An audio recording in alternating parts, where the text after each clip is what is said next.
Good morning. Good morning. Did they give you 7 tires in the Jordan?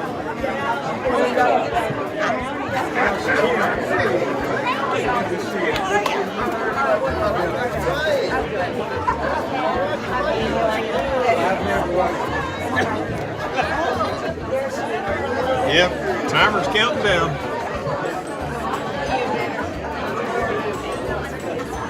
Hello, Michael Gunn. You hear what that football player answered?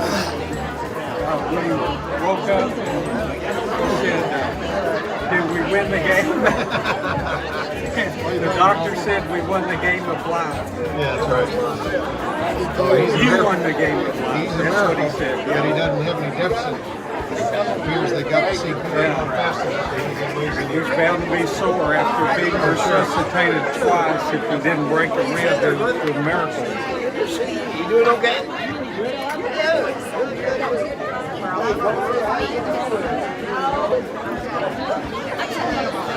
You and I are both miracles too, I think. Yeah, I got a had to follow-up visit from my cardiologist Friday when my pacemaker got put in.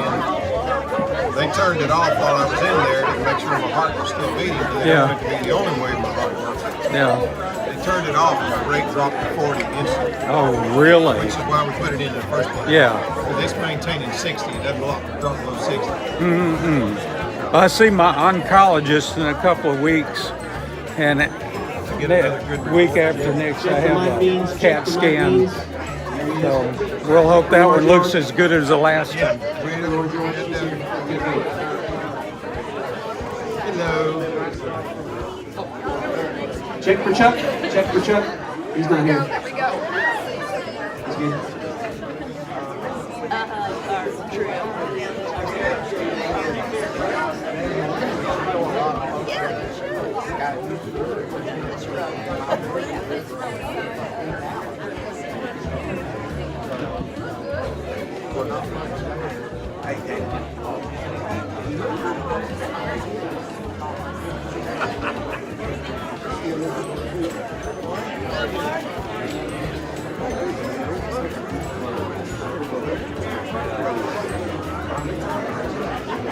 Rupert. What's going on, Tim? You good?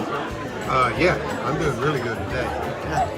Had 2 checkups Friday. Got my cardiologist checked out my new pacemaker and got my spinal cord We have stimulator. about 1 or 2 minutes till we get started. Boy, you get just like me. You got all kinds of things, man. Yeah, I don't have as much as you do, but I'm a hardware man, that's for sure. We're chock full of Pacemaker. announcements Praise today. the Lord. Praise the Lord. Keep you. Be ready. Yeah, that one's making me feel a And lot your better. ears on. You guys can put the extended on? 60. 60. That's it.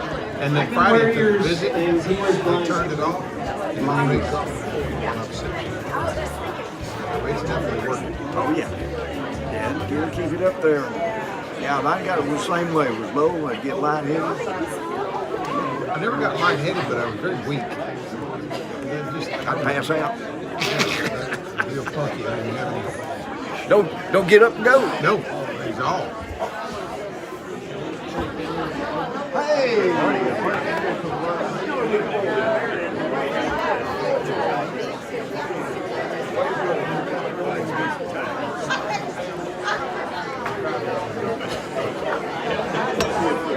Goodies. Yeah, there you go.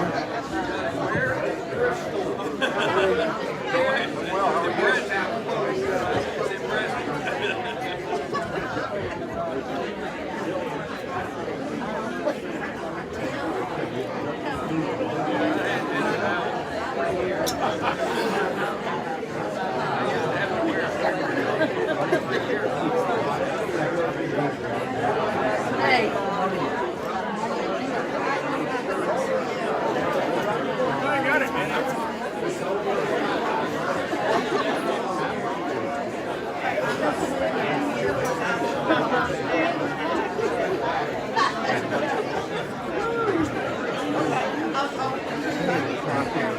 Hey, buddy, what you doing? Merry Christmas to you. I miss you. Happy New Year. Happy New Year. Whatever, get you a couple of them.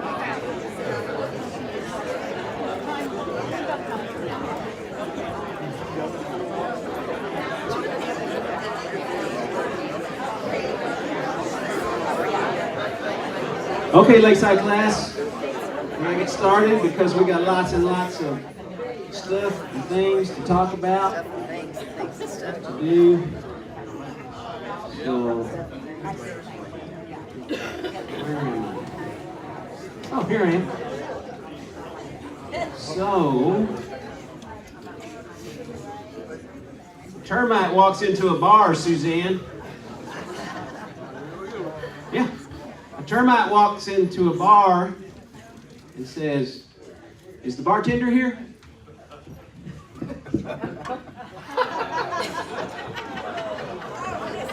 Is the bartender here? Oh, I didn't say it right. That's what you're saying.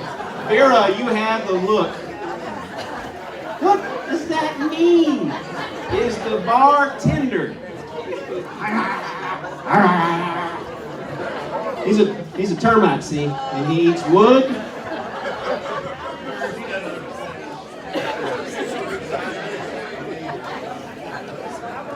Is he like this at home? Okay. We do have a lot of stuff to talk about. First thing we're going to do today is speak or let somebody speak to us. Gwen. Gwen from Hope Haven is here, and we support Hope Haven over the many years. In case y'all didn't know that, we've given 1/3 of $1 million since 2006 to local charities. In this class only. So thank y'all for that. And we give to the Hope Haven, and she wants to thank us and say hi and all that neat stuff. You okay? You want to hold hands? Hold hands. You want a handheld microphone, or you want? No. That way I can move around. Hey, good morning, everybody, and Happy New Year. I want to thank y'all so much for your participation with Hope Haven in East Texas. How many of you familiar with and have heard about what we do? Most everybody in here? Okay. I'm the Finance and HR Director. I've been with Hope Haven since 2020. Came on during all that pandemic mess. And I'm a foster and adoptive mom myself. That's where my heart is and how God led me to this ministry. And I just wanted to share a little bit of that so you know where I'm coming from and my passion. I got interested in foster care at an early age. We were taught, as the book of James says, that faith without works is dead. And my heart for these kids who are not loved well.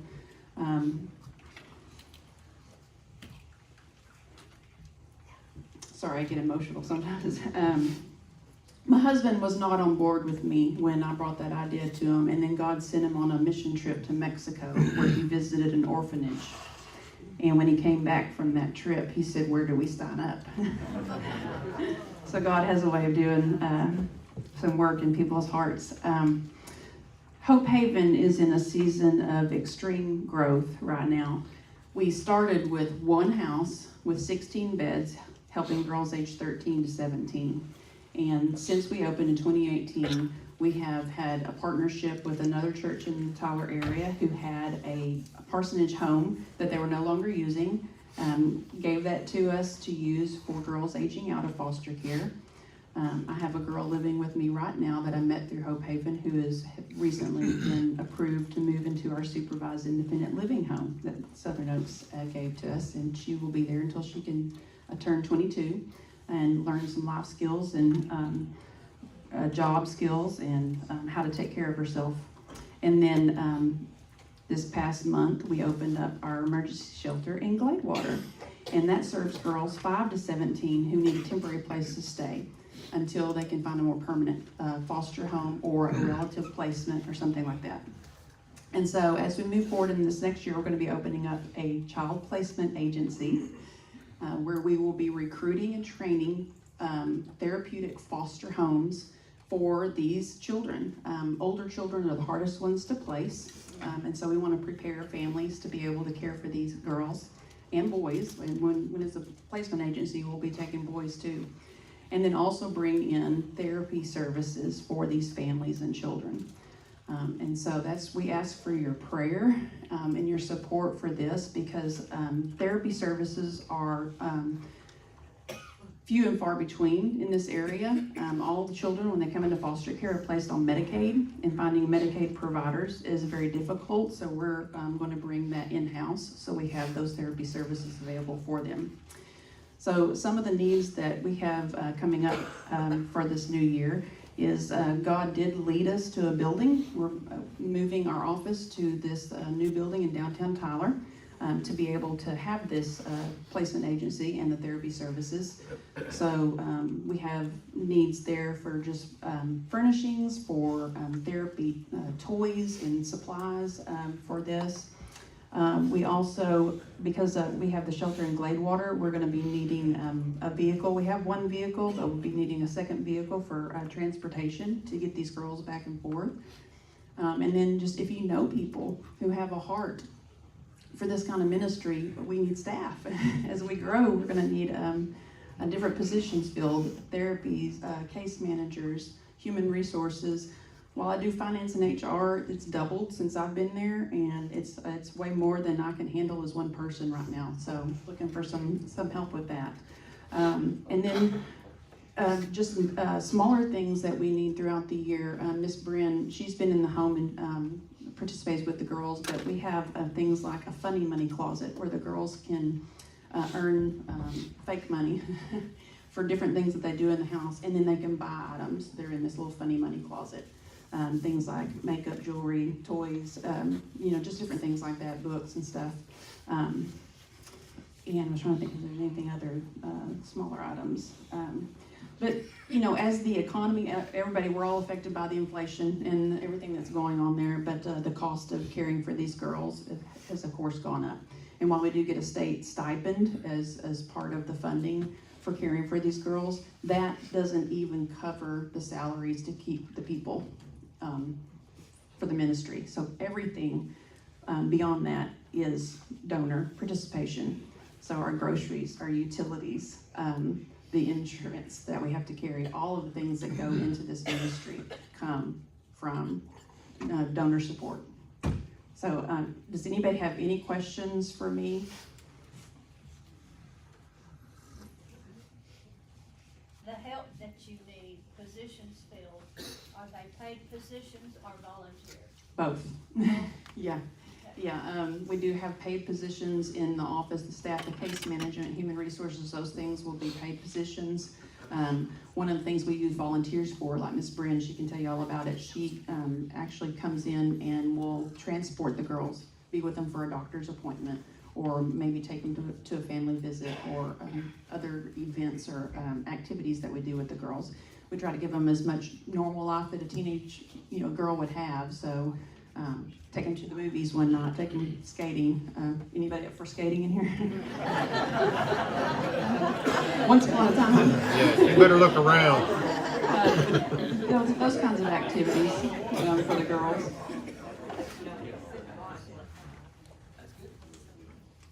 I just want to let you know that it really is having an impact on these girls. We have one that's been with us about a little over a year now, and she's been matched with an adoptive family.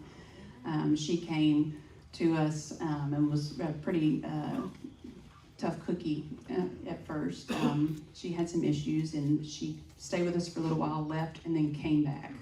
And now she's been matched with an adoptive family, and this is how God works. The family that she got matched with lives right down the road from the family that has her biological younger brother.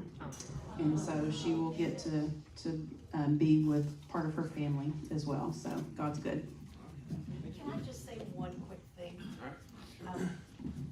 As a volunteer, I want to tell you these girls are precious. You think about working with teenage girls and it's kind of mind-boggling.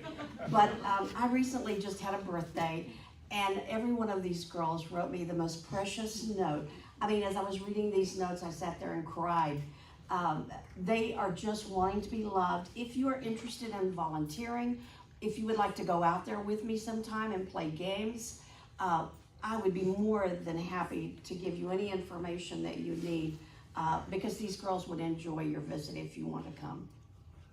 Thank you. Thank you, Brandon Gwynn. Brandon Gwynn. That's very good. That rhymes. Unintentional. Thank you. All right. Had a great turnout yesterday for Jet's celebration of life. Thank y'all for coming, and those that did. It was a good time. The family is really appreciative of your attendance and support. Thank y'all. Also, one of the things we support is the food pantry. The food pantry is needing this month oil and dry pasta. Is that right? Cooking oil? Not Valvoline. But cooking oil and dry pasta this month is what they're pushing for. So if you bring it up to the church, you can either bring it up here, we'll put it in under the table over there, or Karen has a box by her office, outside her office. Don't go in her office and bug her. Just drop it off and go. We got work to do at the church, people. And speaking of the food pantry, mark your calendars. January 31st is 5th Tuesday. I will hand out a sign-up sheet in a couple of weeks because some of y'all can't remember that you sign up if I do it too early. Mary Hunt. But we'll put that on your calendar. We have a great time, and then we go to Whataburger after that, don't we? Yeah. Have a good time. We go to the old one right now. So hopefully we'll go to the old one again today. Right, Nick? That's right. Janet, old Whataburger today? I say old. She says yes. Decision made. We're going to the old Whataburger after Sunday school. Yeah. Okay, it's horrible. All right, so that's the 31st. Treats today. Brought to you by Suzanne Stubblefield, Cheryl Hudson, and Judy Haygood. Is Judy Haygood here? Okay. Is she sick? Tom's not feeling good. Okay. And I saw that on the prayer chain for Tom. But she brought him up. She bring him up. Good. Hi, good. Birthdays today, or this week. Actually, last week too, Doug Shepard. You thought you were going to get away with it. No. The 4th of January was his birthday. Chuck Hudlow's not. Yeah, he's here. Hi, Chuck. It was his birthday. He got lots of happy things and stuff. He went out golfing for his birthday, I am sure. Something different. Yesterday, Virginia Young, it was her birthday, and she shared it with Louis Mizell, if you didn't know that. So, Louis Mizell's birthday was yesterday.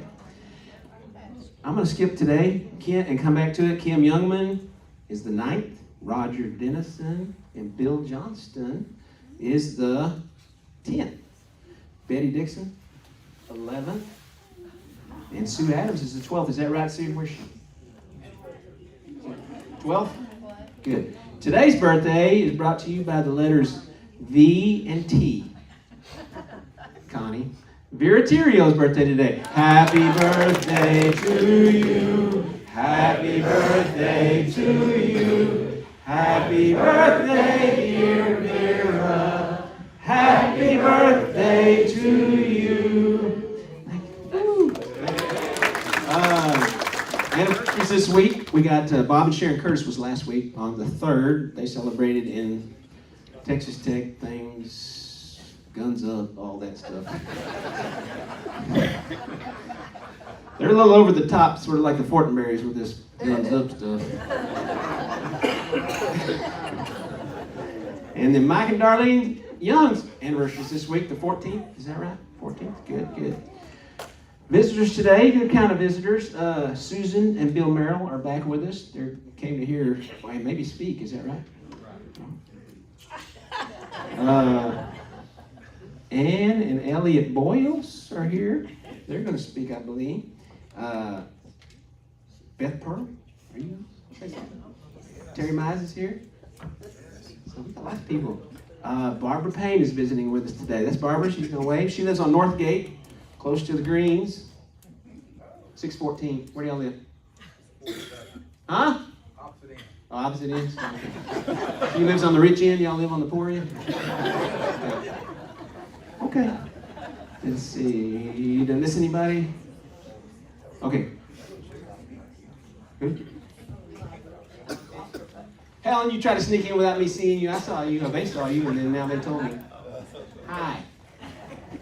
All right. So today, Nick is going to get up here in a second and lead he's going to be the moderator, the joke teller, whatever you call it. He's going to make sure nobody goes over 2 minutes is what he's going to do. But if you didn't know this week, Nick went to visit his dad in Nacogdoches. What's the name of the place he stays at? Cedar Creek Lake Nursing Home. Cedar Creek Lake Nursing Home.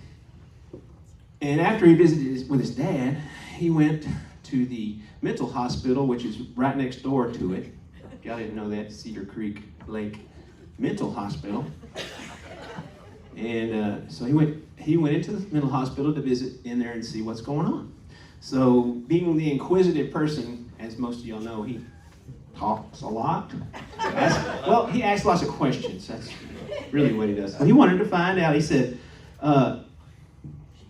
what is the criterion for different people to come in here and be institutionalized in the mental hospital? And the director says, well, we fill the bathtub full of water, and then we give him or her a teaspoon, a teacup, or a bucket to empty the bathtub. And so Nick says, oh, okay, I get it. So a normal person would use the bucket to empty the tub because it goes faster. And the director says, well, actually, a normal person would just pull the plug. Where would you like your room, an east view or a west view? So, if you would, welcome Nick Shoulders up here.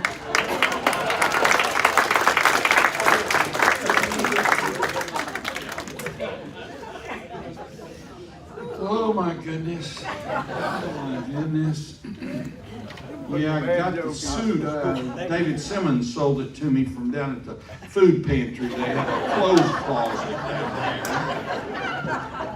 there. That's called We Care. That's where I got it for $1.99, I think. You know, I found the tie on the way to church this morning over on the other side of the bridge before I went across the lake. So, Omer, I looked for you one, but they only had one over there, so I just got this one. And Omer, you and Rupert need to talk to this lady that was over here. Y'all need to sign up for the skating night. I think that would be an excellent thing for y'all to do, don't you? And we'd pay money to see that. That's the way they can raise money, come to think of it. And have an ambulance standing by for their broken hip. Ambulance standing by to haul y'all to the nearest ER, for sure. You know. It was a nice service yesterday for Jet, and I thought the ladies that sang just did a wonderful job. Where are y'all? Two out of the three are in here, so y'all did a wonderful job. I want y'all to sing at my funeral when I croak next month, okay? And Robert, your jokes are really terrible, but you did an excellent job ushering everybody in and out and around and everything. And I saw that you must have stopped at the lake because you had on a tie yesterday too. So you must have got that over by the lake, or from David down at We Care, one or the other, you know. But Robert, you did a good job herding everybody in and ushering and getting everything. And Phyllis, y'all did a great job feeding them too. And sorry I spilt the tea all over everybody, but you and your crew all did a wonderful. Ann Dixon and well, there's Karen Vaden. She knows what a good job they did. So anyway, it was a wonderful job and a wonderful service. So thank everyone. Rupert called me, and when Rupert calls me, you know what that means. He needs something, you know. So he asked me if I would come and share about Israel and all of that good stuff on our trip. And so what I decided to do is I invited everybody that went on the trip to maybe share some important thing that was significant in their lives. And so I'm going to do that as we go through some of these slides. Now, I'm grateful to Michael Young. He only took 1,622 pictures is all he took. He started out and gave Janet 58, and she texted me. She said 58 pictures. Well, we'd be in here till next week at that rate, you know. So anyway, we pared it down to some 28 pictures or so, and I'm going to kind of run through those and explain 4 or 5, and then I'm going to ask Kay and Beth Pearl to speak the first round, and then I'm going to ask Betty Evans and John Huffines to speak the second round, and then the third round I'm going to ask Darlene and Bill and Susan Merrill to speak, and then I'm going to finish this off with Terry and Marty and Mike Young. So that way you'll be able to hear from them and then see some of these professionally made pictures that we have. We're fortunate that Mike is with us. Mike almost is a permanent resident of Israel. He did not stay with the group, and that's a no-no if you get lost from the group. We took 18 and we brought 17 back. The sad news is we left our son over there. You know? We left the very best one of the group over there. So anyway, we brought most everybody back.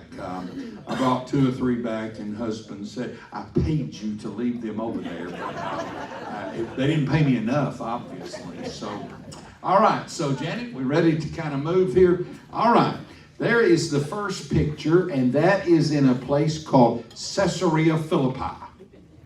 Anybody heard of that? It's in the Bible, Glenn. Okay? Caesarea Philippi. Okay? It's an ancient port named after Caesar Augustus.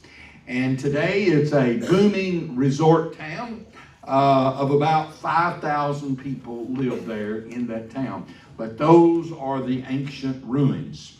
And then the next city you're going to see is the city of Nazareth. Isn't that amazing? Nazareth is a very, very dirty city. They take their trash and just throw it almost everywhere. And of course, Nazareth is the city where Jesus grew up. And it was where the angel Gabriel told Mary that she was going to bear a son. And then Nazareth is the largest Arab city in Israel. And as I said, it's a very dirty city. It used to be much, much smaller than that, but it has grown significantly. So that's the city of Nazareth where Jesus grew up. The fourth one here that's at Caesarea Philippi also, and that is the Caesarea port that was built by the Romans. Okay? And then the next one is the Colosseum that is there in Caesarea Philippi. In that Colosseum will seat 4,000 people, is how many it will seat. And the oldest Colosseum in the world is in Rome. But this one was built there in Caesarea Philippi. And that area there, the port that you see, the statue you saw, all is within about, well, it's all within walking distance, you know. And if you look real carefully through there's a coffee shop, and Nick is sitting out in front of that coffee shop having a Coca-Cola. His stomach was not in good shape, and so he stopped and went to get some Coca-Cola to calm his stomach down. But that's what we saw at Caesarea Philippi. All right, I'm going to ask Kay now and Beth if y'all would come up and share with us what was important to you and how God spoke to you and what all you saw. And here comes Kay, one of the major troublemakers of Israel. They sent her back to us and they said, Ronnie has not done a good job, but he's done his best. And so they said, we can't handle her, so we've got her. So, Kay. Okay. Well, why don't you speak first? You speak first. Okay, I will. But in that case, I'm going to tell you guys, Kay provided a lot of the comic moments there. So I won't share any of them. Those will stay in Israel. Well, I just want to, wow, there were so many amazing things on the trip. But there was one moment that was really significant to me because of the past few months and what I've been through. And probably most of you guys know, but in case you don't, I'm pretty famous now in Hideaway for being the girl who was in the golf cart accident. That's kind of how people talk about me now. Anyway, but in the crazy of all of that, and just laying in the ER that day and thinking, my trip's coming up soon, like what's going to happen here? And talking to the trauma surgeons and the whole team about everything, and they said, maybe 8 weeks or so you'll be pretty good. And I thought, well, that's about when we leave, so I was like, God's going to get me there, so that's good. And when we got to when we got to Jerusalem, we'd been in Israel a few days already, and they brought us in. It's, about sunset and just kind of overlook the city. And our guide told us, don't try to name all the buildings and do all those things, just kind of take all of this in. And so we did, and then he read us a Hebrew blessing, and it was, he read it, he first said it in Hebrew, and of course I didn't know what he said, but then he translated to English, and what that was in English was, "Blessed are you, God, the King of the universe, who kept us alive and sustained us and brought us to this moment." And I lost it there. And you guys can imagine why. I mean, I was just like checking off the boxes, right? He kept me alive. I don't know if you guys have seen that picture, but my head was right beside a rock, about 3 times the size of it right here, and sustained me and brought me to Israel right there. And so it was just a very special moment for me, and I just was just so grateful. That was really special. Well, I don't have anything quite that dramatic. I could have been in the golf cart accident, but I wasn't. But one thing I think is when we had landed in Tel Aviv, and then we were in the bus, and when we were going into, as Beth said, we were going into Jerusalem, or to see it was kind of something, and they started playing the song Jerusalem. That was just really important to me. I think that was just a real kind of an emotional moment. And one thing I was kind of struck by is how rough the country is and how tough it must have been for the people back there. I mean, it's just rugged. It really is. And just seeing some of the places that we have read about in the Bible, the Sea of Galilee, which is really the Lake of Galilee, and then the River Jordan, where some people chose to be baptized. And just a hint, if you go with Nick and you ask to be sprinkled in the Jordan, which I thought I would just be sprinkled, well, a cup of water doused on my head. And I'm sure instead of having this spiritual look on my face, it was, what the hey? But it was really a nice experience. But the whole thing was great, and it was a great group, and we just had a lot of fun.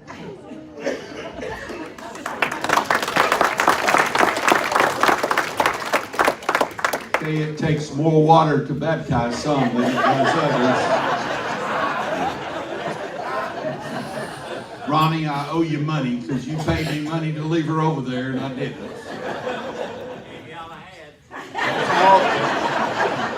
She took a week's worth of cooking lessons over there, and it didn't take, Ronnie, so you're no better off cooking either, If you were expecting home-cooked meals, you're in trouble, Ronnie. So.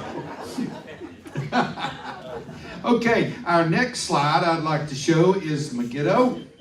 Megiddo, and that is a city that dates back to 4000 BC. It was the year before Omer was born. Sorry about that, Omer.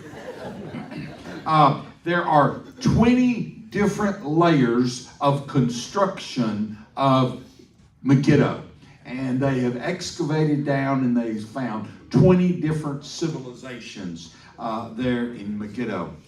There's a secret tunnel down to the spring and to the water system. And then in the green area is where the Bible says that the final battle of Armageddon will be fought. Okay? That was the significance of that slide. All right, the next one is the one that is called the Temple of Pan. This is where Peter's confession was made, where he said the gates of Hades, hell, shall not prevail against it. Okay? And the Greek god Pan was worshipped here in this site. And it is here where Jesus affirmed to his disciples that he was the Christ, the Son of of the living God. And there are 3 temples in this area. You're looking at one right there, and that is the Temple of Pan. There's another one called the Temple of Zeus, and then King Herod added another temple in honor of Caesarea Augustus. So there are 3 temples in that very site, and you're just looking at the one, the Temple of Pan, the remains of that. Okay? All right. Betty, are you and John Huffines ready to share with us? Okay.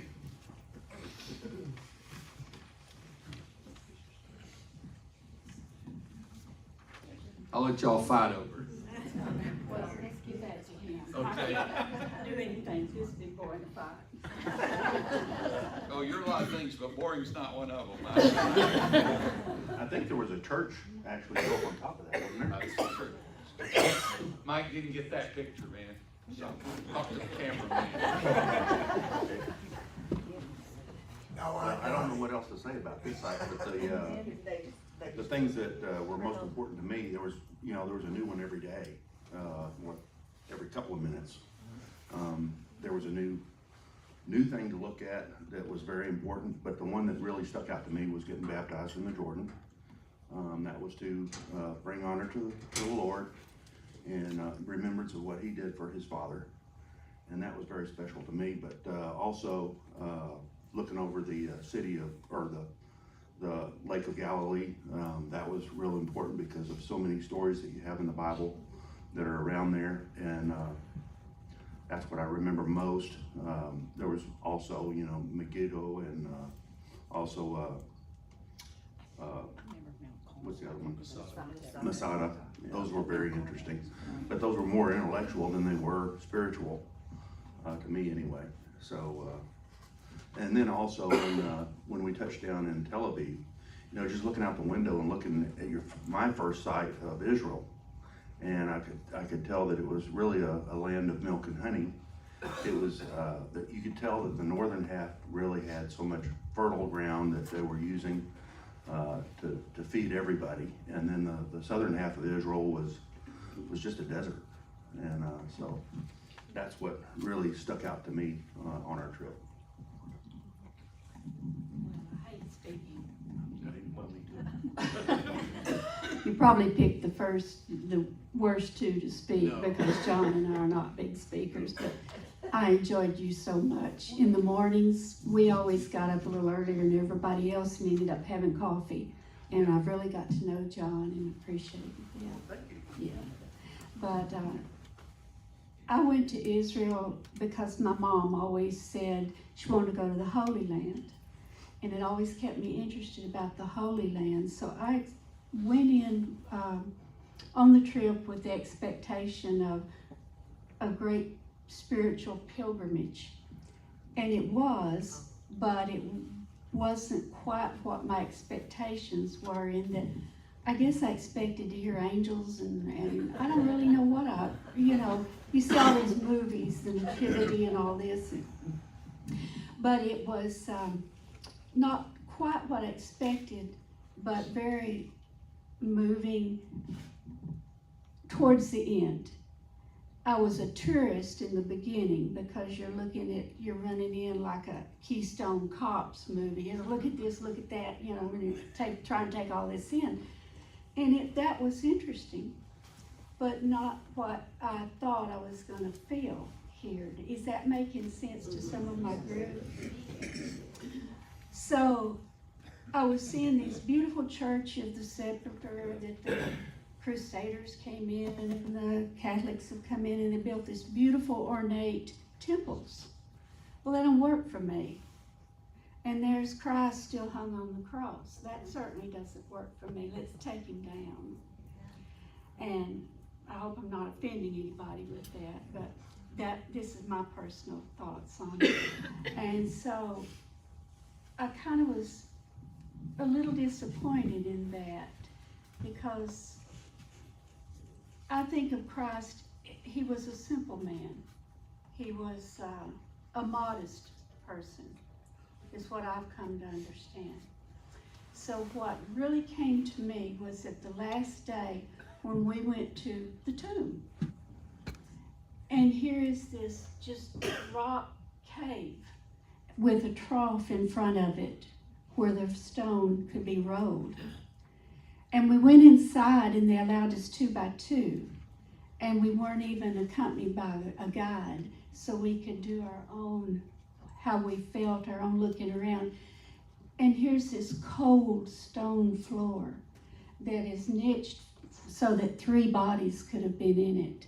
But he was the first because he's our Savior and he should be in something that was totally unused, unblemished, clean, and pure. And I was thinking of all that as I'm looking at this cold floor. And that was where I got my spiritual revelation, my reaffirmation, I guess you could say, a renewal. And then when we came out, pardon me, when we came out, there was this beautiful garden, just simple trees, bushes, flowers. And I believe it was the Dutch that had purchased, is that right? Had purchased this property. And it was very different from what I'd seen that was ornate and icons everywhere. This was my concept. And so we went into this garden and we were given little olive wood cups and had a communion. And that was special. And I've still got that little cup. It's the only souvenir I came home with. Didn't buy a bunch of good stuff because I didn't go as a tourist. And that's what I treasure and that's what I remember. And lots of other good stuff, but I only got 2 minutes and I think I've already decided.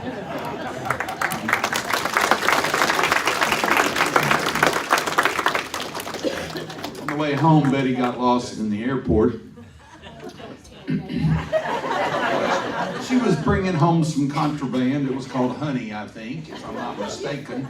And I went up to the lady that was managing everything, and there was about 1,000 people around trying to get on the planes and stuff. And I said, now I'm waiting on Our Lady. And she said, yes, I know. She was going to contest paying $100 to have this honey brought back. And I said, now Our Lady is gray-headed. And she said, thanks a lot, sir. But we finally found her, though. We got you back, didn't we? Thank y'all. Thank you. A couple of things I am reminded of is, first of all, when we talk about the Sea of Galilee, they always refer to it as the Lake of Galilee. They never refer to it as a sea. It's called the Lake of Galilee because it's not that large. The other thing is, we've just come through Christmas, and y'all have seen all of the manger scenes and where baby Jesus was laid in the manger, and it was made out of wood. No, it wasn't. It was made out of stone. They don't have any wood over there. They have stone. So the manger that Jesus was laid in after he was born was hewn out of stone, and we saw a replica of that. I was going to tell you we saw the actual one, but I knew y'all were smarter than that, Rupert, So, but it was made out of stone, which kind of blew me away. The other thing that I learned for this trip is, how many of you know what Mary, the mother of Jesus' mother's name was? You've been there, Kay. That doesn't count. Does anybody know? Ann. I did not know and there is a church called Church of St. Anne that is built over right there near where it shows them. That was clear as mud, wasn't it? That was really clear. That means we need to stick to the notes, is what that means, But those were a couple of things that kind of surprised me. And, I was still expecting the wooden manger, but that was not the case. And also it talks about where Jesus' father was a carpenter. That was not true. His father was a stone mason, is what he really was. So, but we hear the carpenter thing, but it was really a stone mason. All right, Janet, shall we move ahead? This is a really large rock. Does that help y'all? Okay, that is where people are washed before they went into the temple. Okay? All right? And that one has been relocated to that spot. That one's original site was about a mile away. It's been relocated to that area where once again they have built a church over that event. Okay, and you see the Capernaum, and that's the gate that you go into Capernaum. That's the home of Jesus, and it's where he preached and performed many of his miracles. And it was originally called the village of Nahum, and it was named after one of the minor prophets by the name of Nahum. Boy, you've taught him good. They're sharp, I'm telling you. And this is, of course, according to Jewish tradition, because, you know, the Old Testament is of the Jewish tradition, as you know. So that is the home of Jesus and where he did some of his miracles. All right, and there you have a statue of St. Peter, and that is out in the courtyard area outside in the city of Capernaum. That's and there you have some ruins, and they are right next to each other. You can stand and see both of them. And there you have the River Jordan. Not near as large as a lot of people would think. And the people in the white are the people that are being baptized. Okay? And then the others, back Janet, sorry. And the ones on the left are the picture takers, okay? Okay? That's what they are. So that's where the baptism took place that we did. And as Kay said, some were immersed, some were sprinkled, and some were poured. And some of you may or may not know, in the United Methodist tradition, which I seem to be a part of, we practice 3 forms of baptism: sprinkling, pouring, and immersion. First time I had an immersion was just a few years back, and I didn't know how to immerse anybody. Nobody ever taught me that before. We had to go to the Tractor Supply store in Lufkin and get a feed trough to baptize people in. And I didn't know that when you took them under, you need to bring them back up. So I like to lost a couple of kids there. You didn't put me down to talk, but I nearly drowned in him because he really didn't know That's how. true. He really wasn't very good at, but I was better at pouring and sprinkling. I had a lot of practice at that, but that immersion thing, you know, I should have brought my waders too, come to think of it, you know. All right, and our next picture there is the ruins of Capernaum. All right, somebody messed up on this script here. Okay, we're at Masada here, like I said, and in the background you see the Dead Sea back there. Okay, and there you have 2 lost travelers. You have an old man with a young woman there, and they're in the oldest city in the world. We did get to stop in Jericho this time. Oftentimes you do not get to stop in Jericho because it is an Arab stronghold. Okay, but this time we did get to stop, and we stopped at a shop to do some shopping. You know, we had a couple of shoppers with us. You know, and so we did get to stop there for a brief period of time. And we found those 2 people along the way. There you see a picture of the Dead Sea. Okay. Okay. I'm going to back up just a little bit. Go back to the River Jordan, if you will, please. Janet. And I'm going to ask Darlene if she'll come and speak. And then Bill and Susan, if they would come and speak about what was important to them and what spoke to them.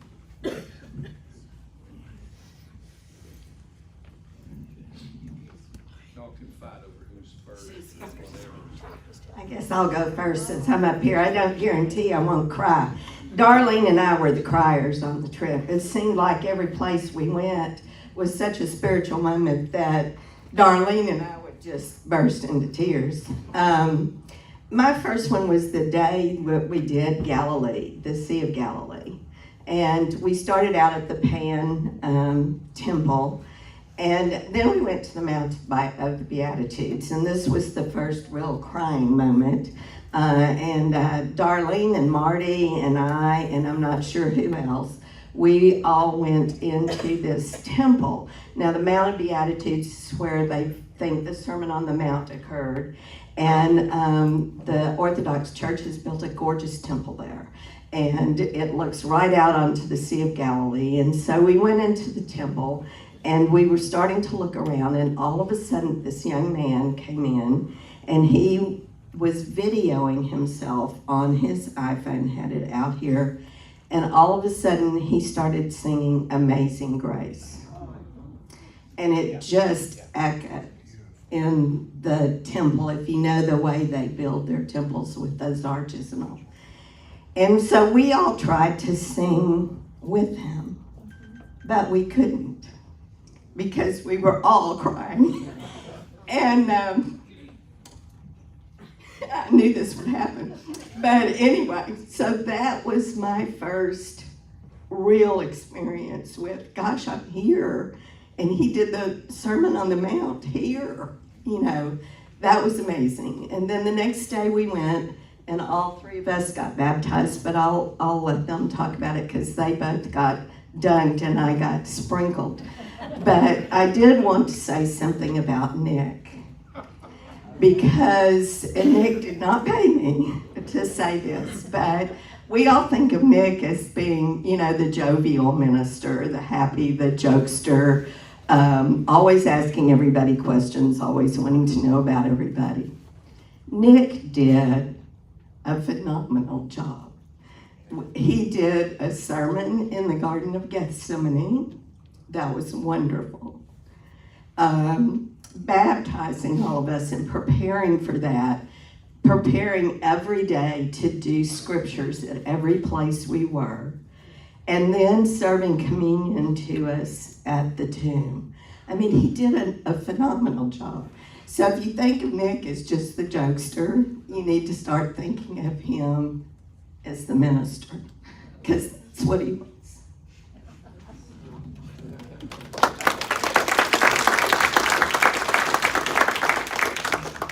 That applause was for you, by the way. Well, I was one of those that got dunked and really looked forward to it. And, you know, I just couldn't pass it up, you know, going to Israel and having a chance to be baptized in the Jordan River. It just, I just couldn't pass it up. And it was a real experience for me. And of course, if I'd have known what you all said about him practicing dunking, I'd had some reservations, but he did a very good job, and getting this old fat boy back out of the water was not that easy, but that was the highlight of my trip. And the probably second was what my wife said when the guy was singing Amazing Grace. That was just, there was no dry eyes in the place. It was just like it was supposed to happen that way. But any of you that are thinking about going on this trip, you need to pony up the money if you can get it, or borrow it, or steal it, or whatever. And because it's worth the trip, and it was for me. And in response to what my wife said about the minister over here, you have to play golf to appreciate why he's in the ministry.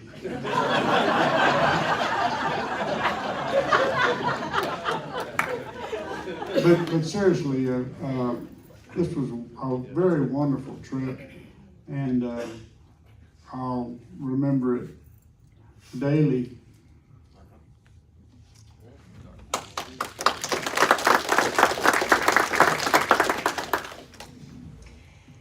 Well, mine is easy. always wanted to be baptized in the Jordan River, where Jesus had been baptized, and I just thought that was a dream that could never come true. I wanted to walk where Jesus walked. I wanted to see the things that possibly he had seen. And this trip made it possible for me. And the most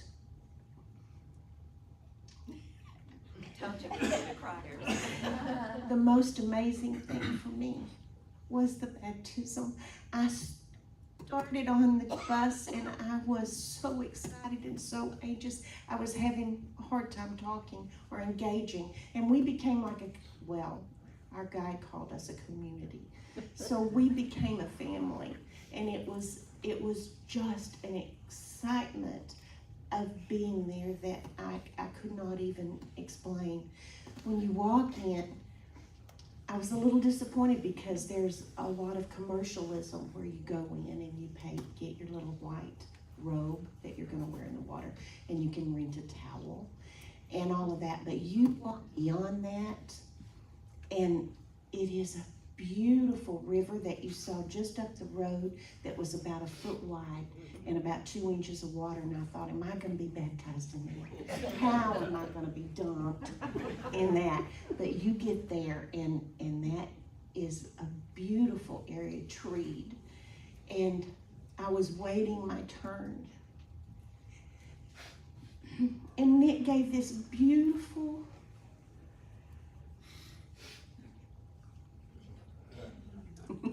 he gave this beautiful explanation of what baptism is and the rebirth. And I thought, this is it.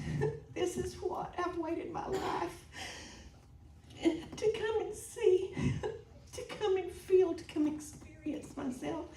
You walk down stones, and everybody was talking about how cold the water was. It was winter. I didn't feel it. I didn't feel that cold. All I felt was the presence of God.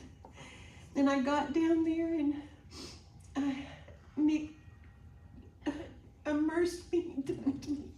And when it came up, I just felt the Holy Spirit just wrap around me. It was just the most amazing experience that I can't even explain. And for that, it's worth it. But you know, it's not just that. There was spontaneous praise and worship in different places on the bus. Everybody would just break out in hymns. In the Beatitude temple there, break out in song. In a little church, Marty and I were, what did they say, volunteered to get up and sing. And in a nunnery, I think that was. And it was just beautiful.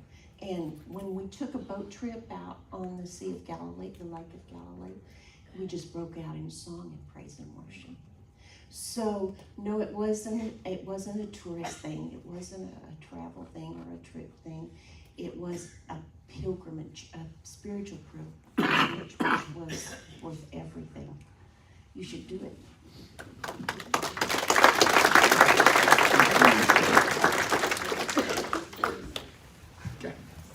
All right, let's go back to the Masada, because I just want you to see.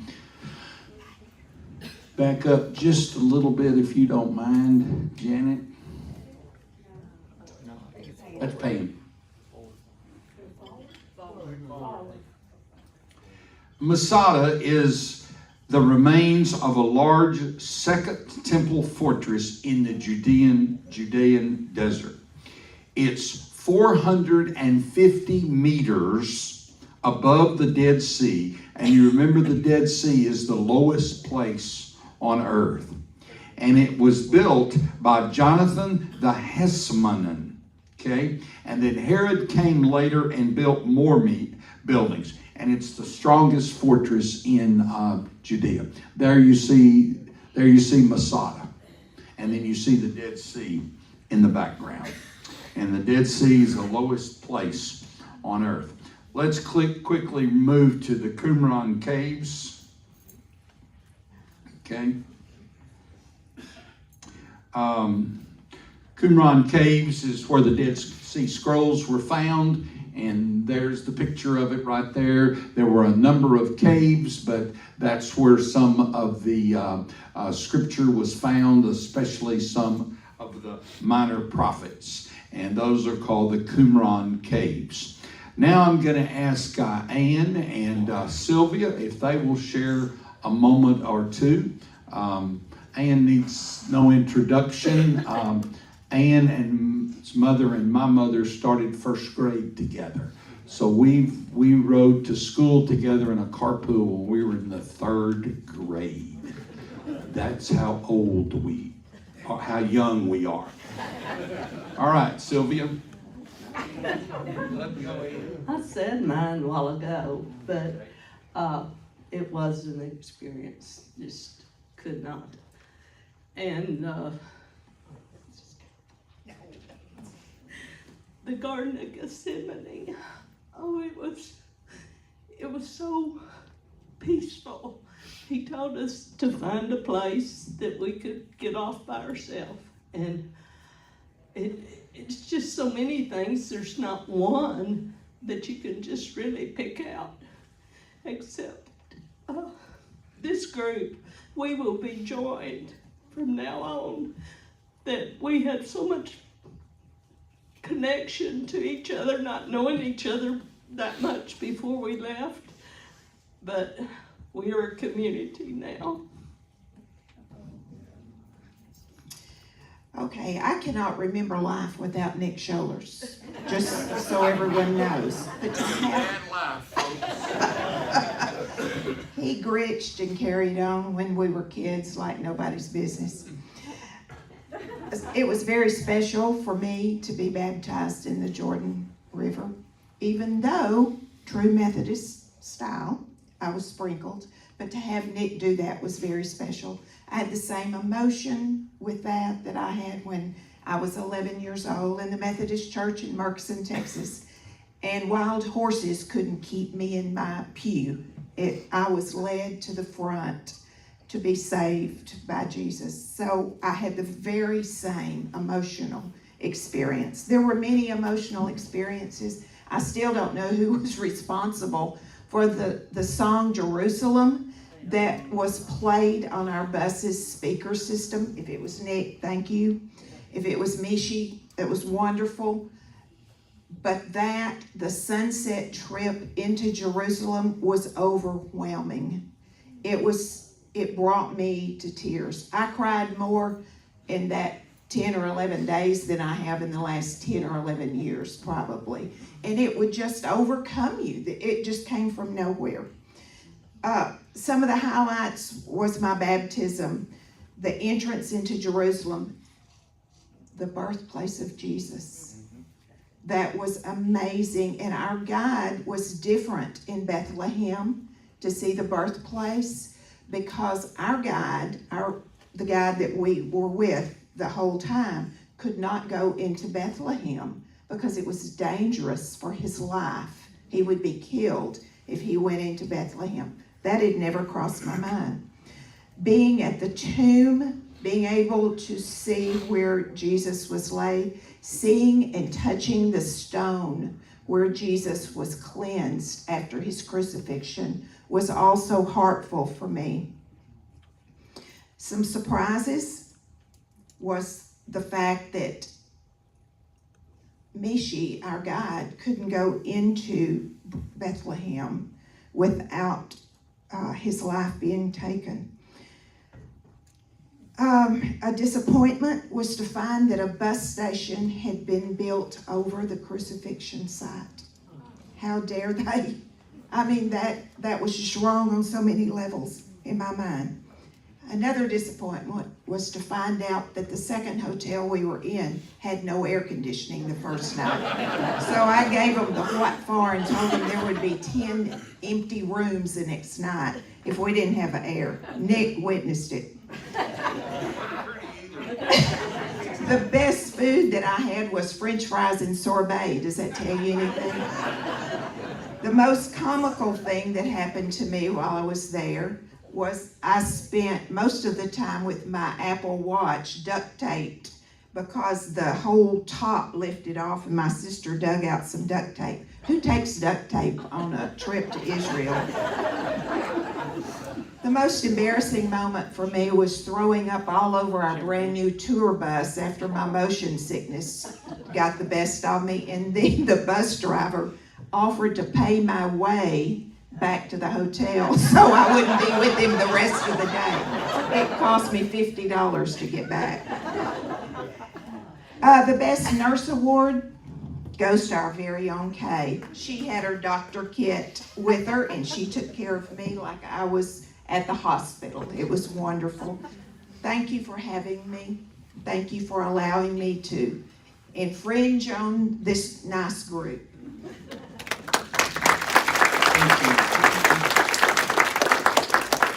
All right. Let's run on through the rest of them, and then I'll let our last speakers. Oh, that is a replica of the stone that was rolled in front of the tomb of Jesus. And there you see the tomb that several were speaking of. And inside that tomb is where Jesus was laid to rest. Okay? Yeah, you're backing up. That's the Garden of Gethsemane there. And that's a church right outside the Garden of Gethsemane, as I said, or they said, that there's been a church built over every historic site. That kind of commercialized it a little more. There you have the Golden Gate.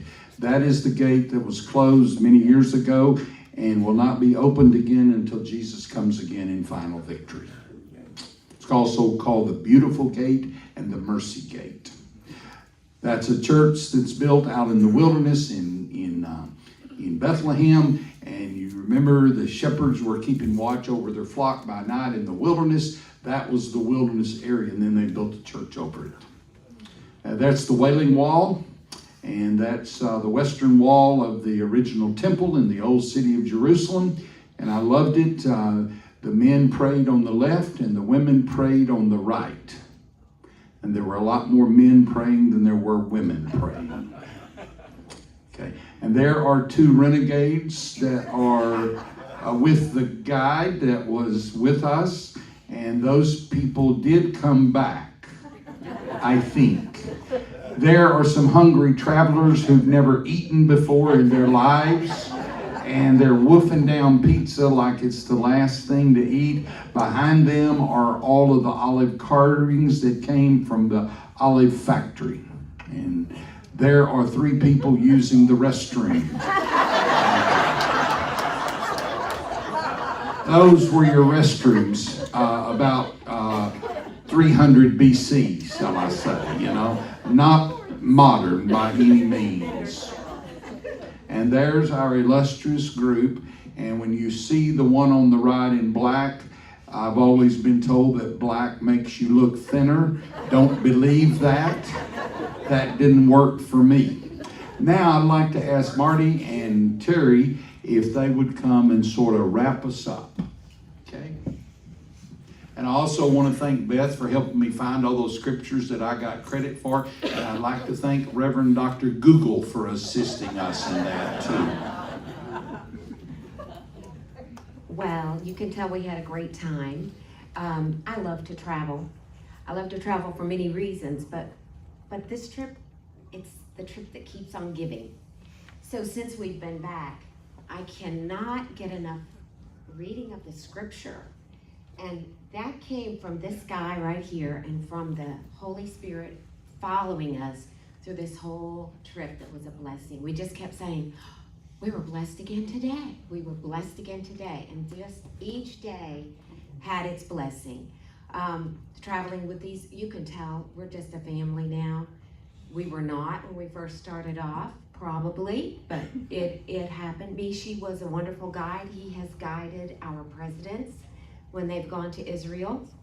You will be in safe hands. If you're thinking, this is the trip for me, or if you're even thinking, I'm not sure. That was me before I went. I was not sure that I needed to go on this trip.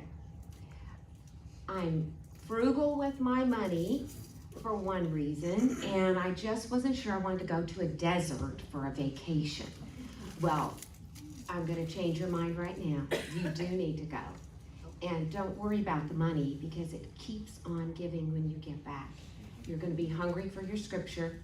You're going to be hungry for those moments with Jesus, because you can't do without them. But thank you, Nick, for putting us together. Well, Susan said she and Darlene were the criers, but I was right there with them. And I'll remember when we got, I don't remember where, I think just when we landed in Tel Aviv, that Darlene looked at me and said, "We're home." And that said it all. I mean, really, I can't even begin to tell you which place was the most, but I look at the Garden of Gethsemane, and we sang in the garden, and I lost it there. I lost it in the Mount of Beatitudes. I lost it in the Garden Tomb, and I keep on losing it, because I think tears are a sign of the Holy Spirit. And every time we got to some place, you were just overwhelmed with the Spirit of God there. So yeah, I can't say enough. And it's not for the weak. You need to walk and get prepared, because it's not a vacation. You get up and you go, and we go fast and furious. I'm still processing. And every day I go, like you were saying about reading the scriptures, I have to go back and go, I was there. So you have to really understand that you're on a pilgrimage, and you're not going to take a swim and and enjoy life and spend time shopping. You're going to be really immersed in scripture and in history and in understanding the Jewish faith and its background to who we are as well. So it was wonderful. Thank you all for indulging us. We appreciate it. One of my many volunteer jobs that I have. This week I was appointed presiding elder of the new Global Methodist Church in this area. And it's a great job. It's not paid, it's volunteer.